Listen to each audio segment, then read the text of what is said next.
redefining recovery to making physiotherapy respected and accessible. Dr. Hemakshi Basu has built her journey on resilience, expertise, and empathy. Her work spans from helping everyday patients regain strength to guiding celebrity clients through injury, wellness, and peak performance. With science as a foundation and compassion as her compass, she continues to push the boundaries of physiotherapy in India. Welcome to Behind the Strength, Dr. Hemakshi Basu. Thank you so much for this invite. What first drew you towards physiotherapy as a career choice? Actually, it all started with my aunt. So my dad's sister is a physiotherapist. And obviously, when you're in school, you don't understand that. But we used to go and stay because all the kids were together. Right. And I saw her treat patients who would walk in with a limp but go out without a limp. And I was like, oh my God, that's really nice. And I think that motivated me to do something in this field. Yeah. And I thought, what better than a physiotherapist? And when you have somebody in your family, Exactly. I think that. So she was my first motivation to go towards physiotherapy. Absolutely. No, you're right. If it's close and you've seen it up front, Yes. it kind of becomes a little bit of a spark. Yes. Was there a moment during your training or early practice when you knew this was your true calling? You know, as I was in school and I was growing up, even in college, I just felt that I felt very happy when I helped people. Right. And I really, when I see the joy on their face, it made me feel really, really good. And, you know, when I was working with students, or even in my, you know, when you're helping old people Correct. walk the street, and it just made me feel really, really good. So I thought that I want to do something where I want to give back to society. Correct. And I always wanted to be a doctor because mum at that time said that doctor or lawyer, because I'm talking about like 40 years ago. And I just felt that the doctor always saved a patient's life. And when I saw my aunt give better quality to those patients, Absolutely. I felt that, okay, physiotherapy is my calling. So I was quite Absolutely. focused that I need to do my 10th, do your science, Correct. and get into physio. Absolutely. Yes, quality of life is very imperative. Yes. Who has been your biggest influence in shaping your philosophy of healing through movement and rehabilitation? Okay, so that's my first boss and my last boss. I mean, unfortunately, he's no more, but he's the one who guided me to understand people, pain, movement, and rehabilitation. And I think I was in so much, when I got into physio and he was my first boss, I was in so much of an awe of him because whenever I saw him talk to patients, he just knew exactly what to do, Right. and he just got the right result. So I just felt that, oh my God, that's magic. And one day I wanted to be like him. I always dreamt to be like him. And here I am, which I feel very proud to be his student, because I feel totally obliged for him guiding me to this journey. What are the most common misconceptions people have about physiotherapy? Oh my God, there are many. I'm going to just point out a few. The first one, which was 35 years back when I was getting into physio, Right. why are you getting into massage therapy? Because everybody thought Oh, physio was yes. massage therapy. Right. So, which is a complete misconception. When I actually went into it and I realized, no, it's not. And I also saw my aunt. So that was one. Second, it was always thought that physios are there to relieve pain. So only if you have pain, you need to do physiotherapy. Otherwise, you don't. Correct. So that's another misconception. And most of the time in our days, which is like 35 years back, pain was relieved through modalities like machines, different types of Correct. machines, which is not true because it has evolved. And even at that time, exercise played a very, very important role to get Absolutely. patients back to their feet. Third, it was always felt that you need to go to the physiotherapist every day. Right? I mean, even still people feel that, but it's not true. You don't need to see a physio every day because everything has evolved. Science has evolved. Right. The therapist has evolved. And you realize that going twice a week is good enough as far as you're compliant. Another one, which I felt that physiotherapy is only for women. So when I was That's a weird studying, one. we were in a group of 40. We were 39 girls and one boy. But to be our profession needs so much of mental and physical strength Absolutely, that of I course. think it's a great profession for men. And now that's evolving because now a lot of boys or In fact, men are taking physiotherapy. yes, One more is they felt that physio, as I said, was required only when there was pain, which I Right. told you. But the misconception is that you need physiotherapist at all stages. Correct. Now, you need it when you're young to get into any sports or things like that, get into fitness to go into particular sports. At middle age, when we are always doing office jobs, we have bad postures, you need physiotherapist even at that time to correct your posture and give you exercises. Right. You also need physiotherapist at a much older age because, as you grow older, walking becomes difficult. Getting up Correct. from the chair becomes difficult. Balancing becomes difficult. And Right. that's what we do, is we give you better quality in all these things so that you can move better and do things better at any age. In fact, even post-surgery, I think any form of Yes. surgery or basic care, it's palliative or you've got your rehabilitation. Yes. So like earlier also it was that, okay, you need a physio only when there's surgery. So that's a big misconception that we definitely need a physiotherapist when you do surgery. But besides that also, even if you don't have pain, I mean, we take it for granted when we are younger. As we grow older, we realize that. Yes. And I think our grandparents and parents were more fitter because of the quality of life they lived at that time. Right. Now with us, with the newer generation, the stress levels, the food habits, and many more things, you Many realize, factors. yes, we don't have a great, unless you're very disciplined, we Right. don't have a great quality of life unless we really work towards it. How do you balance treating pain with helping patients build long-term strength and mobility?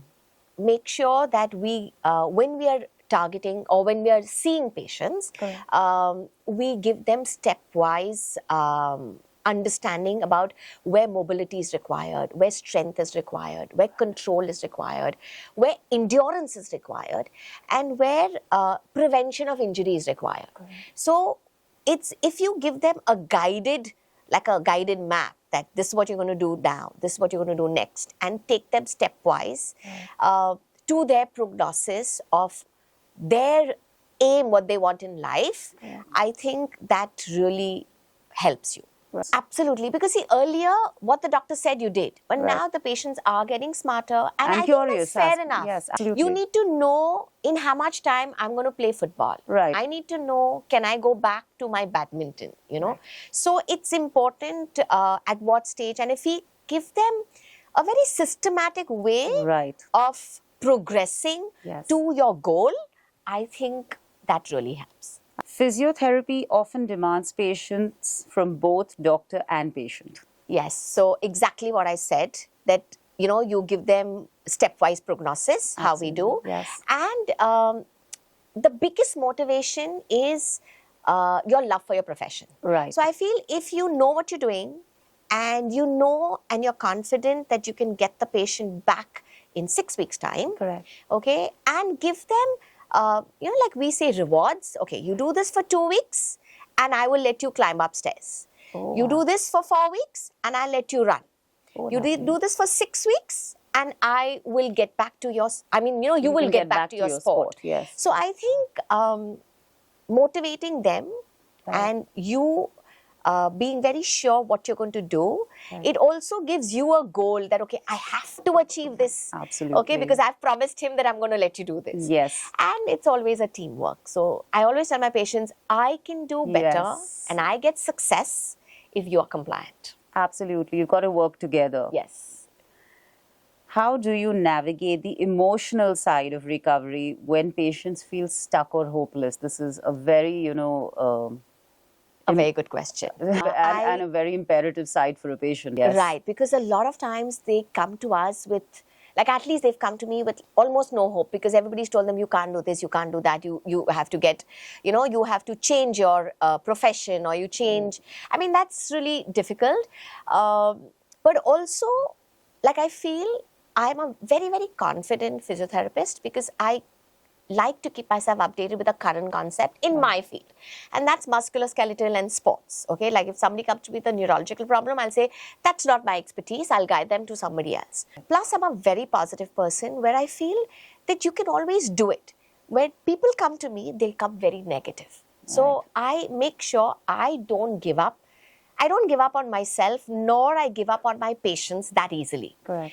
And I don't let my patients give up on themselves because I know that if I can do it, they can do it. So I feel really happy to give them a reality check and the fact that, okay, this is what you can do and I'm sure you can do it. Sometimes I do, they ask me many questions but that doctor said you can't sit on the floor. And I tell myself, okay, let me finish assessing you and I will give you a real picture. Correct. So once you tell them you're very transparent with them that this is what I can do and this is what I cannot do, I think they're happier with that. And when I treat them and I tell them, okay, now sit on the floor, saying, are you sure? And when they can sit and get up with no pain, I think that's my first step to give them confidence. Absolutely. And hope that I know we can do it. So I always tell them, it's a teamwork. I've given you so much. I can give you more if you comply to what I did. I'm going to talk about a personal incident now of mine. I remember coming to you, I think it was about 2 years ago, and I could not move my neck. I couldn't move it backwards. And all you did was assess me and you finished whatever, I call it magic. And you told me turn and I was so scared and I'm like, I'm not going to turn. My neck is going to crack over here and I'm petrified. And you're like, just turn. And I actually turned fully backwards, almost like right there. And I just looked at you first and I was shocked. I said, because I was living with that pain for about a month and a half. There's a lot of fear and anxiety. Yes. And I feel that you're not guided well because you then land up only taking medications and rest, and that's not the solution. Absolutely. I think you can do everything. And I always feel nothing is impossible. So a lot of my patients tell me, I never tell them to stop doing what they're doing. But otherwise, I don't. And I think I love that and my patients love that also. So the positivity really counts. You worked with celebrity clients. How different is that experience compared to your everyday client? Okay, I would say there's no difference because pain is the same, whether it is you're regular or you're a celebrity. True. Body is the same. Right. Okay. The only difference is the timing and the demands of a regular patient. Like say you are okay to go back to your profession, your work or your disability maybe in a week's time. Right. But for them, it's a high demand. I need to get this tomorrow. Right. Because they have to either do a shoot or they have to play a sport and they cannot miss that. Absolutely. So, frankly speaking, there's nothing different except the demand and the time. Can you share an instance where you had to handle high-pressure treatment from a public figure? Many. And it's very, very stressful for me as a physio because as a person, I always wanted to be the best and I always like to do things what nobody can do. Oh, so I feel a lot of times, I get a lot of patients who have come to me and tried everything and come to me, okay, I'm going to one more physio because somebody has insisted. Yes. And when I do a good job on them and they are happy, makes me feel happy. So I've had this incident where I had it was an international person when I had gone and he told me he's gone all over the world. Like he's gone to London, America, he's gone to Europe, Germany, all the best clinics because he could afford to do that. And then he finally was still not better with his knee pain. I get a call through another common patient of mine. And I thought, okay, he's going to come down. Right. And he said, no, I have to go there. And I said, okay. So I have not seen the patient. I've only got the reports. And when you've been all over, I was like the whole flight, this thing, I made notes that, I need to do this. And I was also assuming that he's already done all those. So what different am I going to do for him? Yes. But when I analyzed, and I said, okay, you know your job, do it well, treat him like a normal patient. And we analyzed, and I think I stuck to what I felt was right. And I told him the truth, that he will be 100% fine, but he needs to exercise a lot. And, you are going there for like a few days. Yes. And I had planned for like 3 days, but in 3 days, because he got like more than 50% better, he said, can you be there for 3 more days so I can get a lot better? And I think that Absolutely. made a difference. And so I was super stressed. Every day I would go back, what is my next day's The treatment? goal, yeah. And Yeah. I explained to him what, and he was a little surprised because though it was his knee, I worked on his hip and I worked on his core, and I explained to him the importance of that for the knee. For the knee, yes. And he told me, nobody's ever done that with me. And I was a little surprised, but I guess everybody does their best to their ability. So I said, I don't know, but this is what I feel. And he took a little time to trust me, but when he saw the result, I think he was really good. Another incident was when somebody had to go back to shoot, and he's saying, I'm limping and I have to shoot this scene tomorrow because I can't cancel the shoot. Of course, yeah. And I was like, okay, I will do my best, but managed to get them. And when I saw the movie and I saw the shot, I said, okay, not a bad job. I mean, she also did really well and I also did really well, and we got back. But it is very stressful. It's really high pressure when you know that by tomorrow the person has to be walking straight. Yeah, and you have to deliver. And I feel I'm not God. Yes, you have to deliver. Physiotherapy can be physically and mentally demanding for practitioners too. Yes, in my profession, both physical and mental strength are in high demand. Now, whether you're seeing one patient or whether you're seeing 4, whether you're seeing 10 patients or 20 and you're working for 4 hours or 10 hours, your physical presence and strength and mentally you have to be very active. Correct. Because if you're not, and if this shuts, your brain shuts, my evaluation gets affected, my treatment gets affected, my diagnosis get affected. So I feel the biggest strength for me is the love for my profession. I love treating my patients and I thoroughly enjoy. It's like, treating a puzzle, getting, fixing the puzzle and you get everything right. Sometimes it's a little haywire, but you eventually get it right. I think that becomes your strength and that keeps you going. It's also, I feel you need to exercise to keep yourself fit so that it gives you your time. And that's what I do.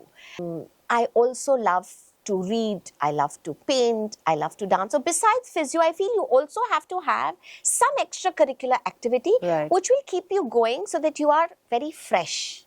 And considering what you do, you have to address and approach every day with this refreshed mindset. So every day is a new day and it's an unpredictable day. Okay, so I don't know who's coming. I don't know what kind of patients are coming. So I think you have to be very active and calm and peace so that you can treat your patients better. Have you ever faced self-doubt or burnout, and how did you overcome it? No. Okay, I don't feel burnt out. I never get tired, and that's what my daughter tells me. So I said, then you say you're tired, because I feel I so enjoy what I do. I really, really, for me, it's like a kick. I feel high that I'm on the top of the world when I treat my patients and I see. Yes, of course, when I don't get what I want, I do reevaluate. Absolutely. But I don't give up. So I don't feel burnt out otherwise. Thank you.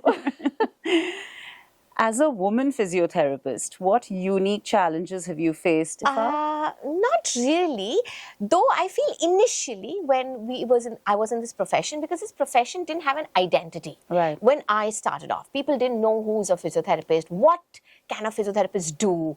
I mean, even sometimes patients ask me, do you treat headaches? And I said, yes. Because they don't know what we do. So initially in the sports field, as you know, that when the sports team came up and women physiotherapists were never accepted, whatever the reason is, it's a male-dominating field. But things have changed now. It's not that easy. And it's more accessible to get. Yes, but being a woman, a lot of times men always hit on you because it doesn't matter. The only thing I faced a little bit, because when I started the profession, I've always looked like very petite. So people never felt, so I've had a male colleague who's much bigger and huge, so never felt that I would deliver unless I spoke and I got results. Then people would say, oh, so this girl knows her stuff. But otherwise, I've not had any major difficulties as such where people never believed. They never said that, because you're a girl and you may not How do you break stereotypes about physiotherapy being support work rather than primary care? It's a very important question. We know that the orthopedic doctor in my profession, like I'm talking about the musculoskeletal system, Of course. the field, it's the doctors play a primary role, and we are supportive, and I have no worries about that, and I feel it's fine. But now, as I said, the doctors have evolved, education has evolved, science has evolved, our profession has evolved, where we now looked up as rehab physiotherapist, which even in the earlier times we were looked at rehab physiotherapists for surgical patients and pain patients, as I discussed earlier. But now things have changed. We are involved in preventive care. So it's important for a physiotherapist to understand strength and conditioning and endurance concepts to get my athletes back into their field, or on their feet back together. Right. So prevention, endurance, education is all of this has become a part of our field. So we have become as good as primary care. Yes. Like earlier it was that you go to the doctors first and then come to the physiotherapist. Not anymore.